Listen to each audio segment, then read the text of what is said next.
Welcome to Module 5. This is where we're going to talk about documentation and action steps. So documentation is not just paperwork. It is going to be your strongest shield as a supervisor. When you're writing down what you observed, you're transforming your decision from a subjective opinion into an objective, verifiable evidence. And that's going to protect your company during DOT audits, and it's going to prove that you followed the law. So accurate documentation also is going to ensure fairness. So instead of acting on vague impressions or personal biases, you're going to act on specific.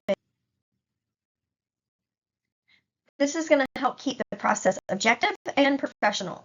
So for supervisors, documentation is going to provide legal protection. So if an employee challenges your decision, you're going to be able to point right to your written notes as evidence that your actions were justified. And then documentation is going to create accountability for the employee. When they see that your observations are detailed and factual, it's going to be harder to really deny what happened.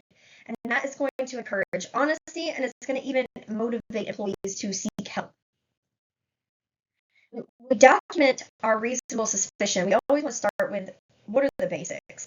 The date, the time, the location of your observations, and these details are going to create the timeline that the auditors and anybody from HR is going to be able to follow. And then we want to describe the specific behaviors or the physical signs that we observed. We want to avoid general statements like the employee was impaired. Instead, we want to write something like what we saw. So slurred speech, odor of alcohol, dilated pupils, stumbling or aggressive behaviors. If other people witness the behavior, include their names. And while your observation is going to be the most important, multiple accounts provide an even stronger support for your decision. And strong documentation is objective. That means that you're only writing what you personally observed, not what you think, not what you feel, what you're personally observing. So, for example, instead of saying something like the employee was drunk, we want to say the employee smelled of alcohol, stumbled twice while they were walking, and slurred their words. So we want to avoid labels like drunk or stoned because those are opinions and they can be challenged.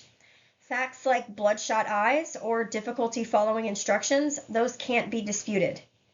So by keeping your notes factual, you're protecting yourself from accusations of bias, and we're ensuring that our documentation is professional and it can be defensible. So let's compare the weak and the strong documentation. So a weak note might say the employee looked high. But if it's challenged, it doesn't explain what signs led you to that conclusion.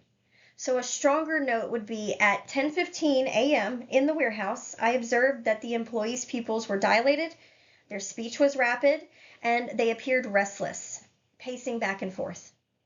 Notice how the strong note is going to include the time, the location, and the specific observable signs.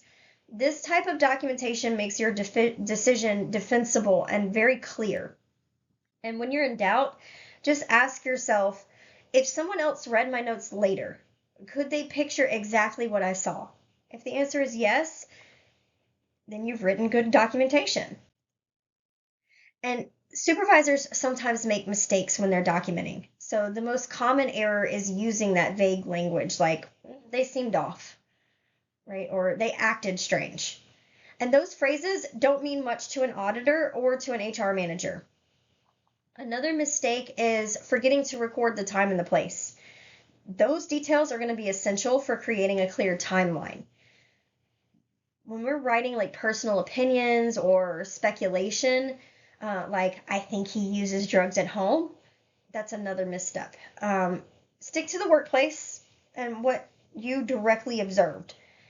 And don't delay the documentation. Waiting until the end of the day is going to increase the chance of forgetting any details. Document observations as soon as possible while they're fresh in your mind. So the first action step is just to simply observe. Watch for the physical, the behavioral, the performance issues. One of those signs alone isn't really going to mean much, but when several appear together, they're creating a strong case for suspicion. So as you're observing, be discreet. You don't want to embarrass the employee or create any gossip among the coworkers. Just focus on gathering the information that you need calmly and professionally. Remember, your goal is not to catch someone doing something wrong. It's to protect the safety by identifying when somebody might not be fit for duty. And once you observe those physical signs of impairment, write them down immediately. Don't wait until later when the details are going to fade from your memory. You want to be specific and be as specific as possible here. We want to describe exactly what you saw, exactly what you heard, exactly what you smelled. If your company has official documentation forms for reasonable suspicion, use those. They're designed to prompt you to include all of those required details. If not, use your own written notes. Those are acceptable as long as they're detailed, they're factual, and they're securely stored. And then after documenting your observations, the next step is to remove that employee from the safety sensitive duties. And that might feel uncomfortable, but remember, safety is our top priority here. When you're speaking to the employee, be calm, be professional. You don't need to accuse them of being impaired. Instead, just explain that, hey, based on my observations, you cannot continue your duties until your testing is completed. Avoid confrontation. If the employee becomes defensive, stay firm but respectful. You just want to stick to the facts. I observed slurred speech and an odor of alcohol, and so for safety reasons, you cannot continue driving today. And this approach keeps the conversation professional and it prevents unnecessary conflict. So once that employee has then been removed, then we need to arrange for testing as quickly as possible. So for alcohol, the DOT requires testing within 2 hours of your observation and no later than 8 hours. And then for drugs, the testing should be immediate. If there are any delays, like transportation issues, you need to document the reason. DOT auditors are going to know exactly why testing did not happen promptly. And then always follow your company's specific testing procedures. Consistency is going to be key here for compliance.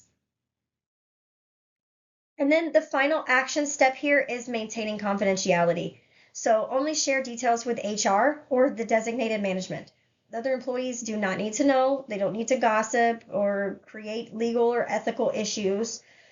Protecting confidentiality is not only going to safeguard the employee's dignity, but it's also going to strengthen the integrity of the process. Employees are more likely to trust the system if they know that their situation is going to be handled discreetly. And all documentation should be stored securely. And you need to follow your company's policy here.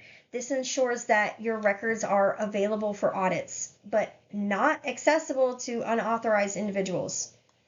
Confidentiality isn't just about courtesy. It's a legal expectation under DOT compliance. And when you put it all together, this process is going to become clear. We want to observe the signs, document them carefully, and remove the employee from duty. Arrange for testing, maintain confidentiality.